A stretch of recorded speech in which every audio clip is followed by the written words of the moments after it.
Praise the sun. When two people argue, the third one is happy. Here comes a new challenger. Macedonia was considered semi-barbaric by the Greeks, since the Macedonian form of government, the kingship that had almost completely disappeared in Greece, held its population to almost archaic customs and had almost no urban culture, one of the main features of civilization for the Greeks' life. The Macedonian language, of which only a few words have survived, sounded like a foreign language to the Greeks. Culturally and socially, the Macedonians differed significantly from the Greeks. They did not have a distinctive urban culture. As a landlocked empire, they had little contact with the Mediterranean cultural area and maintained a monarchical form of government, which was unusual in Greece at the time. Kingship in particular was viewed by the Hellenes as fundamentally un-Greek and barbaric. Macedonian society may have seemed at least archaic to many Greeks. The royal house of the Argeads was recognized as royal at least since the 5th century BC. Why the Argeads, unlike their subjects, were allowed to take part in the Olympic Games, which was forbidden to barbarians. This was justified by the alleged descent of the kings. According to Greek mythology, the Argeads descended from the legendary Epameinid family, who ruled in Argos. The progenitor of the Timonids, Timeinos, was considered the great-great-grandson of the demigod Heracles, to whom the Argeads could also refer. The would-be king of Macedon, Philip II, was born as the third son of King Epameinযীndas III and Eurydice. In his youth he spent 3 years as a hostage in Thebes. There, Philip was able to admire the capabilities of the Theban army, newly organized and disciplined by Epameinযীndas, which had crushed the Spartans, who had previously been considered invincible, in the Battle of Leuctra in 371 BC, and thus established Theban hegemony. Philip would later benefit from these experiences both militarily and diplomatically. He only returned to Macedonia after the reign of Ptolemy of Valoros, under which his older brother Perdiccas III became king. Philip took over the regency for his underage nephew Epameinযীndas IV in 359 BC after his older brother Perdiccas fell in a battle against the Illyrians, and soon afterwards apparently became king in place of the young Epameinযীndas. At this point, Macedonia was threatened as the Illyrians were on the verge of permanently occupying large parts of the empire. However, the additional troops from Upper Macedonia were only part of the coming military success. The military reforms that Philip implemented were crucial to the success of the Macedonian army. The Ceres, a lance about 5.5 meters long, was added to the infantry's equipment, and the formation in battle became more deeply echeloned. The coordination of the various branches of the armed forces, particularly the interaction between infantry and cavalry, became increasingly important. The Macedonian army became the most powerful army in antiquity and turned the previously insignificant Macedonia into a serious power factor. Philip was able to rely on capable helpers, including his best general Epameinōndas, who had supported him since he took office and fought successfully against the Illyrians. This army was primarily committed and loyal to the king, not the nobles. Philip gave land to men whose sons now served in the cavalry of the companions, while numerous lightly armed foot soldiers in the army covered the flanks or provided support. Sappers were also used for sieges when necessary, with Philip also including Greek specialists. In the early years of his reign, Philip did everything in his power to consolidate his empire.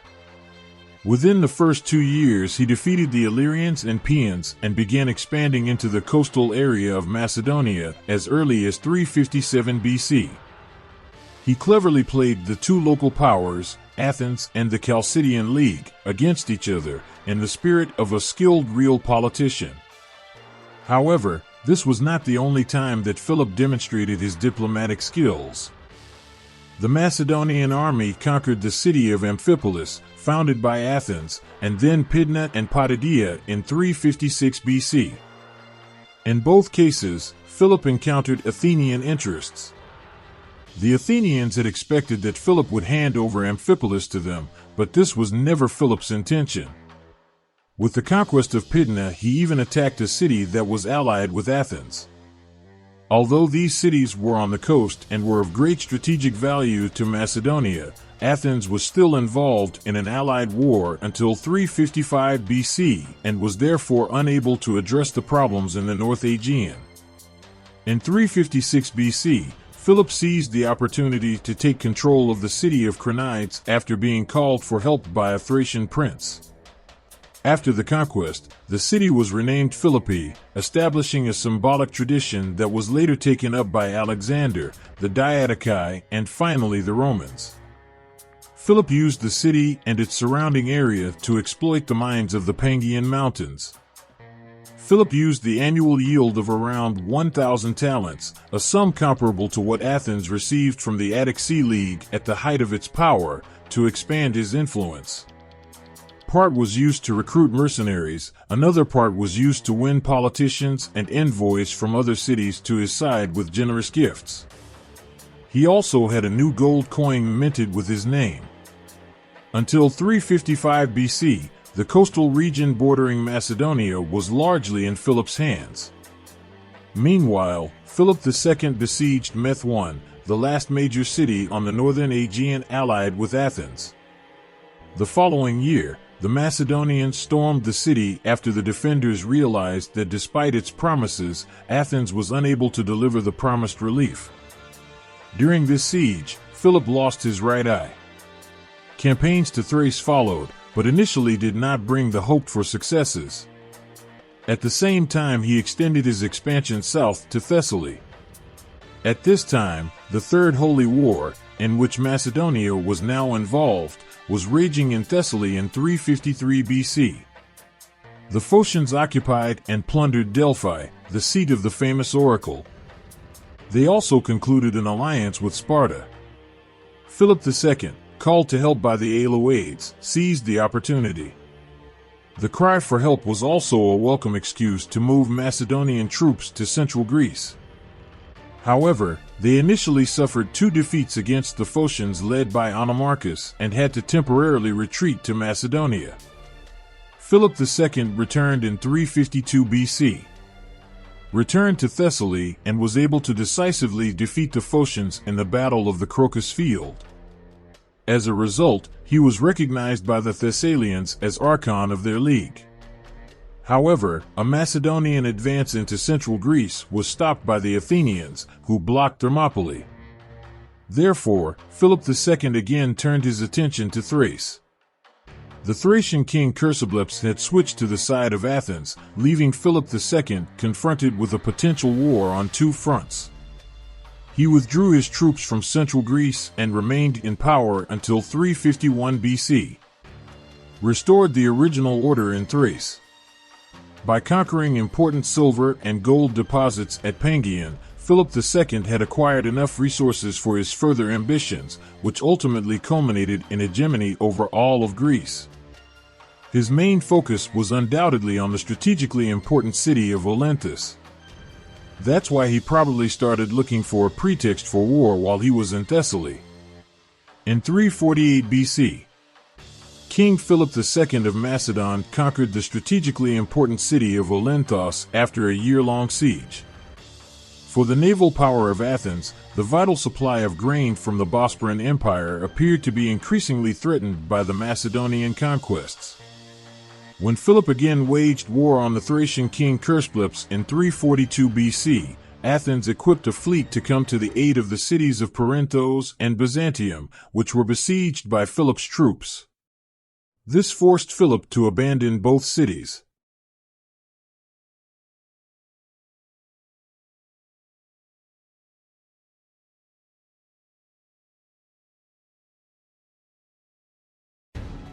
Shortly after Philip II ascended the throne of Macedonia, the Macedonian conquest of Greece began. Although Macedonia was a poor and semi-civilized country when Philip took office in 359 BC, under his brilliant leadership it became the best trained and equipped fighting force in the ancient world. Already in his youth, as a hostage at the court of Epamein논ndas during the Theban hegemony, He received the military and diplomatic training that enabled him to make Macedonia the leading power of the region in just one generation. Immediately after his seizure of power, Philip II began his conquests in Thrace. Between 357 and 355 BC, Athens experienced a series of rebellions by its Aegean colonies known as the Athenian Wars. Macedon intervened in these conflicts on behalf of the rebelling colonies and secured control of Amphipolis. Where's the general? Should we have seen him? Generals? Don't worry about generals. They don't worry about you.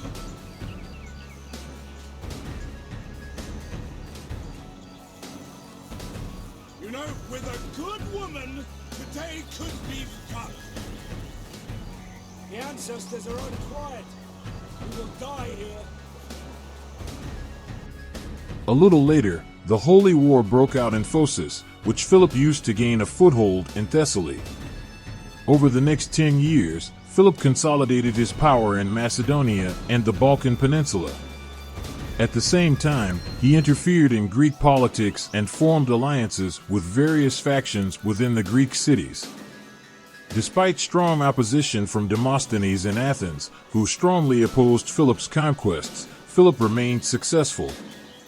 By 338 BC, Philip had so much territory in northern Greece and the Aegean under his control that Thebes and Athens joined forces to resist him at the Battle of Chaeronea. Unfortunately, the Macedonian victory spelled the end of independence for most of mainland Greece outside the Peloponnesian Peninsula. In August 338 BC, the Battle of Chaeronea marked a turning point when the alliance of Athens and Thebes lost to the emerging Macedonia, ushering in the Macedonian Empire's dominance over Greece.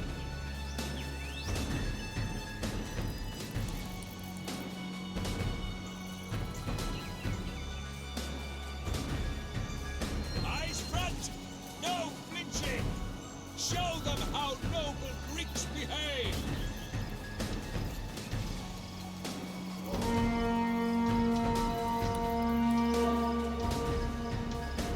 You! Dirty armor, and is that rust? You dare spoil my unit! Eyes front! No flinching! King Philip II led the Macedonian army, which numbered about 30,000 men, while his son Alexander commanded the cavalry on the left flank. The Greek alliance, largely formed through the efforts of Demosthenes, also included a total of around 30,000 soldiers. Most notably, 10,000 inexperienced Athenian hoplites on the left flank, allies and mercenaries in the center, and the Theban troops, including the famous Holy Band of 300 elite soldiers on the right flank. The return of the Heraclids. In the chaos of the Greek War, Macedon under King Philip II fields a huge military force and competes for supremacy in Greece. Enemy sighted, sir! Only a few years earlier, the Macedonian military system was fundamentally reformed. Philip was now leading the way. He knew that wars cannot be won with short spears. One of the most fundamental changes in Macedonia's military reform is the sarissa. The hoplites before used a spear that was 2 to 3 meters long. Now longer spears were handed out. 5 meters long, the phalanx was revolutionized. The Macedonian force of 30,000 men was divided into the phalanx in the center. On the right stood the Macedonian King Philip. On the left stood Alexander and his faithful companions. The flanks had the task of accompanying the phalanx. The Macedonian phalanx rolled unstoppably towards the enemy ranks.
King Philip held the right flank while Alexander attacked on the left flank. The Macedonian phalanx is relentless. Numerous Greek heroes try it and fail. During the battle, the Athenians and their allies fell into disarray, while the Macedonian phalanx retreated in apparent order. The Thebans held their position, but a gap appeared in the Greek formation, which was exploited by Alexander and his cavalry. Then the feared Macedonian phalanx advanced. Some parts of the Greek army were able to retreat, but the Theban sacred band fought bravely until only 46 men remained. About 2,000 Greeks, including Demosthenes, who tried in vain to escape, were taken prisoner. The Macedonians suffered comparatively few losses. This victory marked Alexander's first major triumph, although he was not particularly distinguished by his father Philip. The defeated Greeks were treated comparatively mildly. Athens was allowed to retain its democratic constitution until the Macedonians insisted on the abolition of democracy after their defeat in the Lamech War in 322 BC. However, Thebes was taken over by a Macedonian garrison and eventually destroyed by Alexander's troops in the fall of 335 BC, believing after the murder of Philip that it could still defeat the Macedonians. While ancient Greece was at the height of its fame and influence between the wars in Persia and the Peloponnese, Macedonia was a reclusive, remote kingdom in Thrace. During the Persian War, the Macedonians had submitted to the Persians, and the country produced no first-rate scholars, generals, or leaders. Then, under the reign of Philip II, Macedonia suddenly rose to great prominence, and within a generation it became the ruler of Greece. However, the Macedonian conquest of Greece was not a purely military victory. Philip II gained much more control through clever alliances, patronage, and bribery than through direct war. In almost every city in Greece there was a pro-Macedonian party that worked for Philip II long before the decisive Battle of Kyrenia. Demosthenes objected precisely to this corruption of Greek politics through Philip's interference. Once Greece was under Macedonian control, the Greeks who cooperated with the Macedonian regime were rewarded. Philip II had respect for Greek culture and history and treated his Greek followers well. At no time during the first conquest of Greece were the rebellions after the death of Philip II, or after the death of Alexander, a rebellion of a united Greece against Macedon. Macedonia's supporters, spies, and clients made it impossible for Greece to regain its independence.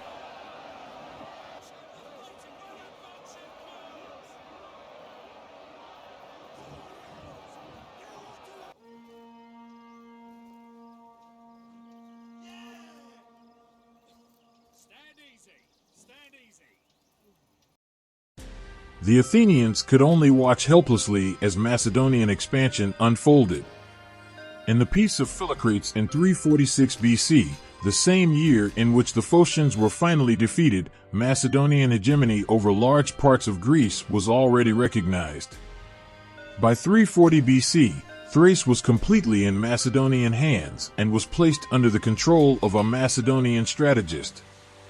In the same year, Philip II, king of Macedon, besieged Byzantium, which, however, held out and captured an Athenian grain fleet. This threatened Athens' vital supply of grain from the Bosporan Empire, which is why the Athenians declared war on Philip. In 339 BC, the Macedonian army advanced surprisingly quickly into central Greece and occupied strategically important positions, but the fighting did not bring any decision.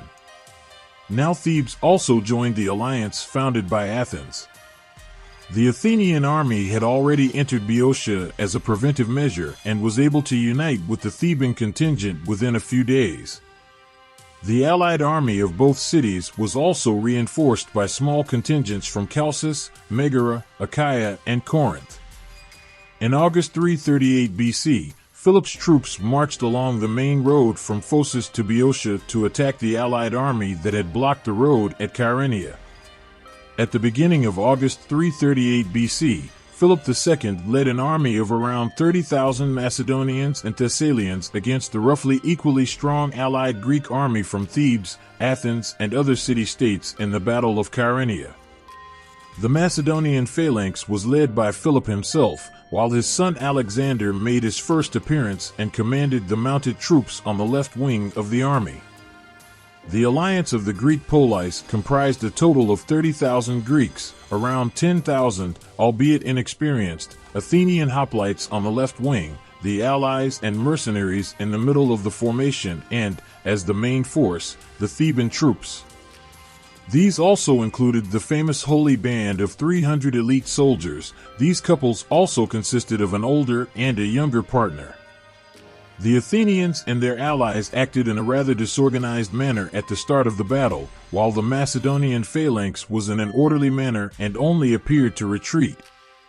The Thebans initially held formation while the Athenians moved to the left, opening a gap in the anti-Macedonian force. Alexander and his mounted troops made a devastating push into this gap before the feared Macedonian phalanx advanced again. Although some parts of the Greek army retreated or fled, the Theban sacred band held its position, losing around 250 of its 300 men.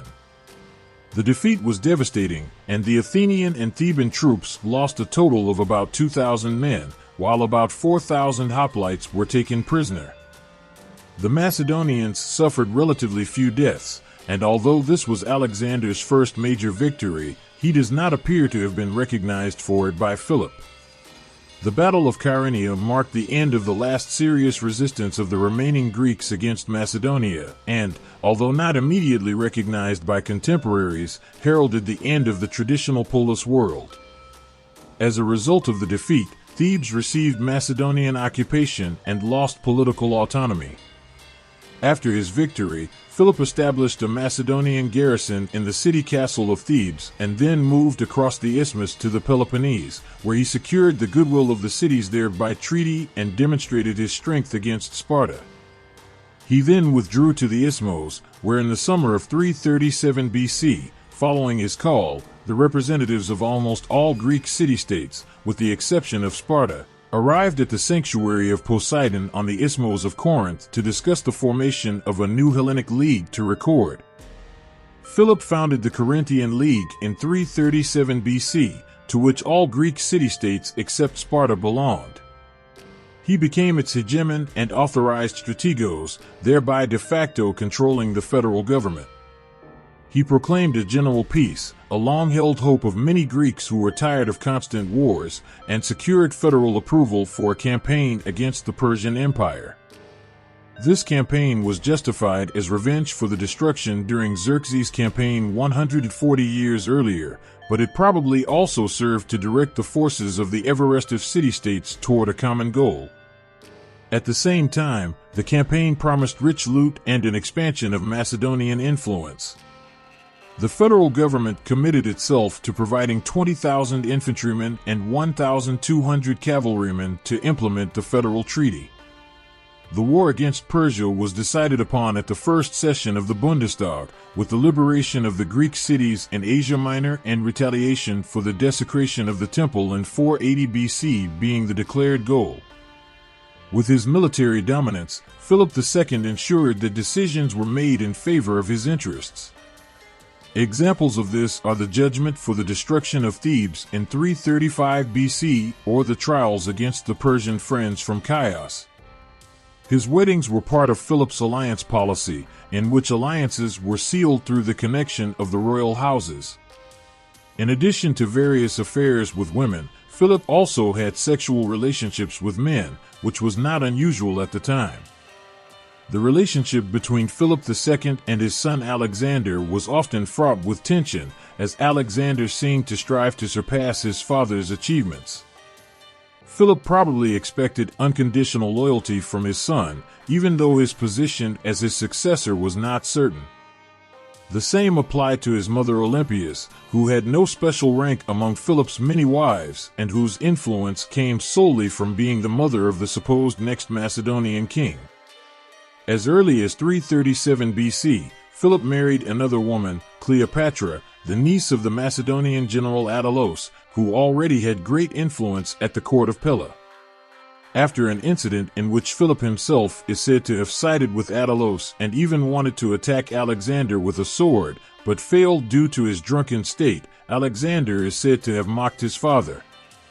This led to Alexander going into exile with his mother in Epirus. 6 months later, Alexander returned to Pella, but tensions remained, especially since Philip did not shy away from violence if necessary. Despite the strained relationship, Alexander proved his worth in his father's military affairs. Already at the first session of the Bundestag in the summer of 337 BC, Philip was elected Supreme Federal Commander, Strategos Autocrator, and authorized to lead the fight against the Persians. In the same year, an advance party under his generals was sent to Asia Minor, which was able to liberate some Greek cities, but was thrown back by a Persian counteroffensive under Memnon of Rhodes. Before Philip could set off on the campaign against Persia, he was murdered by his bodyguard Pausanias during the wedding of his daughter Cleopatra to the Molossan prince Alexander of Epirus in the summer of 336 BC. Shortly afterwards, the assassin was killed and Alexander was declared the new king of the Macedonians.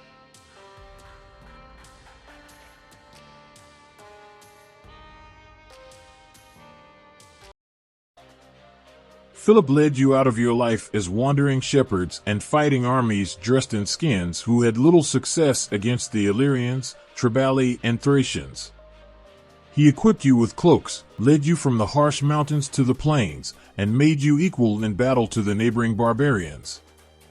You no longer only trusted in the fortresses, but also in your own bravery and were able to hold your ground.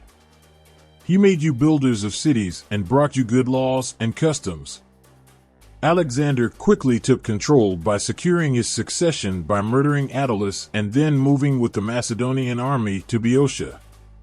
There he first had the Delphic Amphictyony confirm his father's rights before he received a delegation from Athens, to which Demosthenes did not belong, but who declared their city's loyalty to him.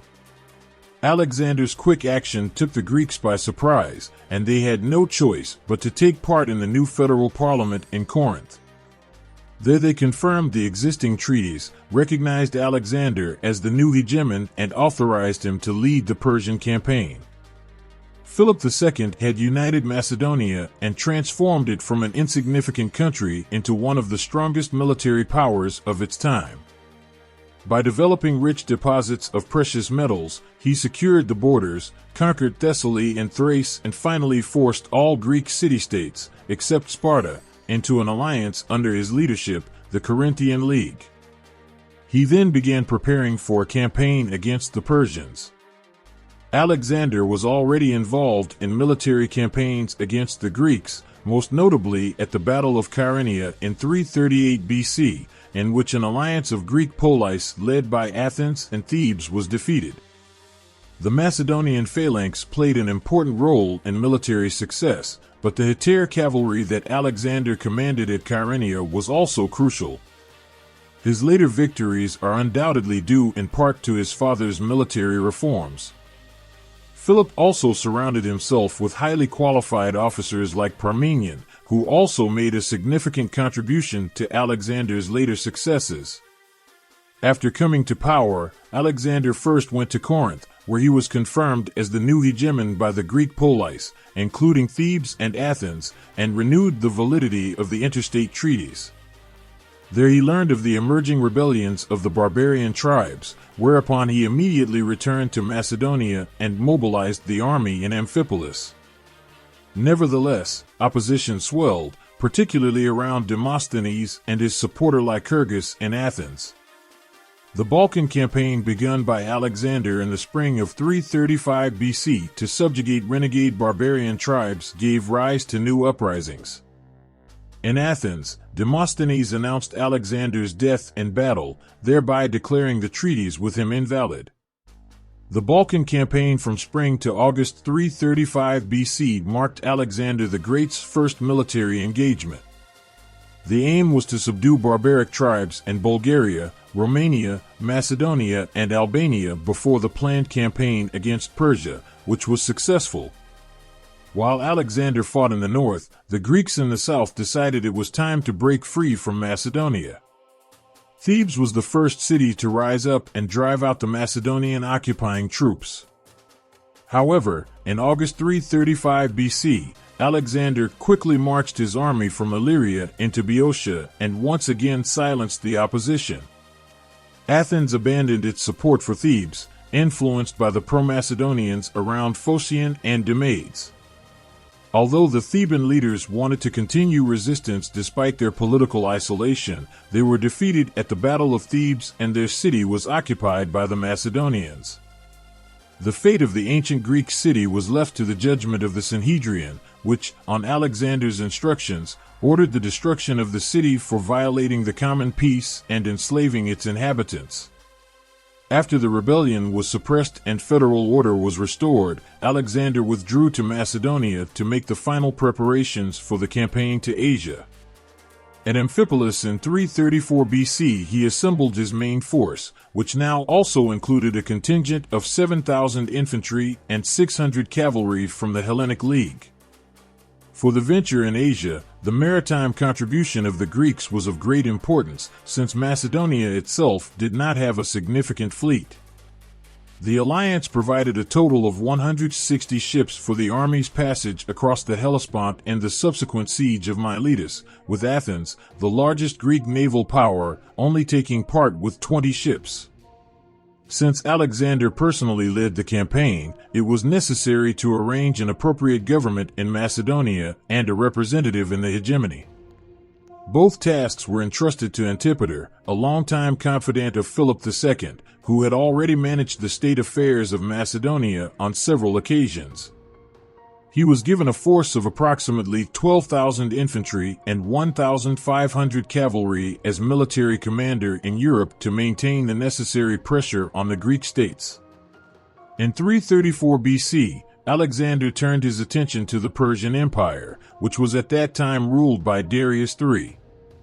From the house of Epameinōndas, Alexander's father Philip had already made plans to attack the Persians, allegedly in revenge for the invasion of Greece around 150 years earlier. In reality, however, political reasons were more likely to have been the deciding factor.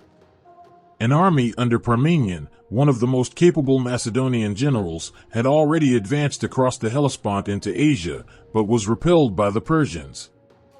In May 334 BC, Alexander crossed the Hellespont with an army of about 35,000 Macedonians and Greeks to intervene in the fighting, while about 12,000 Macedonians under Antipater secured Macedonia and Greece. The Battle of Granicus in May 334 BC saw the first direct confrontation with Persian forces led by a war council of satraps. The Persian general Memnon of Rhodes, a Greek, led 20,000 Greek mercenaries in Persian service, but his defensive tactics could not prevail in the war council. Due to an unfavorable positioning of the Persians, Alexander achieved a clear victory. Memnon was able to escape with part of the mercenaries, which enabled the liberation of the cities of Ionia, a stated motive for Alexander's campaign. After the victory, Alexander took over the political and economic structures of the Persian administration in Asia Minor. In Lydia, Alexander invaded Sardis without a fight, dedicated the local temple to Zeus, and used the city's wealth to pay his men. He then moved on to Ephesus, where unrest had broken out between the city's parties after Memnon had passed through with the remnants of the Granicus mercenaries. Alexander had the old institutions restored and regulated the powers of the Temple of Artemis. After a rest, Alexander set off with the bulk of his army for Miletus, the largest city on the west coast of Asia Minor. The satrap there did not surrender because he had been promised the arrival of a Persian relief fleet of 400 ships. Since Alexander had also heard about this fleet, he instructed Nicanor to block the entrance to the Bay of Miletus with 160 ships. He then succeeded in taking the siege of Miletus. In Tarsus, Alexander learned that Darius III finally took the threat seriously enough to lead an army from the Persian heartland to the west. Plutarch claimed that this Persian army had a strength of 600,000 men, a figure which is certainly greatly exaggerated. The respected ancient historian Carl Julius Balak estimated the actual number of Persians at a maximum of 100,000, while he estimated the strength of the Macedonian army at around 25,000 to 30,000 men.